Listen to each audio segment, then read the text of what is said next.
Oh hi guys, welcome back. I'll show you how you can bend 3D objects in Blender, a 3D modeling program, using a simple deformer so that we can change the shape of the 3D objects we will be creating. So let's say if we want to make a cuboid, click on this one, add cube, and then make the base first, just like this.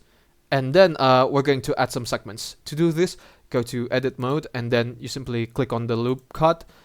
Click here on the center part of the cuboid, and then you simply just increase the number of cuts.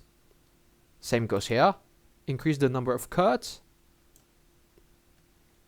And then for this one, increase the number of cuts, just like so. And then we go back to the object mode.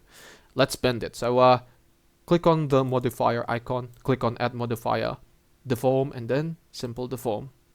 Pick the bent one. Oh, it's already bent, just like so. Easy, isn't it? So what if you want to change the point from which this cuboid is bent? Undo, click on add, and then empty, plane axis.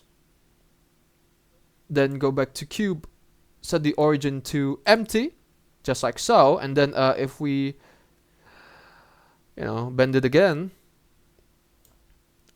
the point is set, and then the cuboid is bent from this point. If we click on the point again, which is called empty, and then if we move it,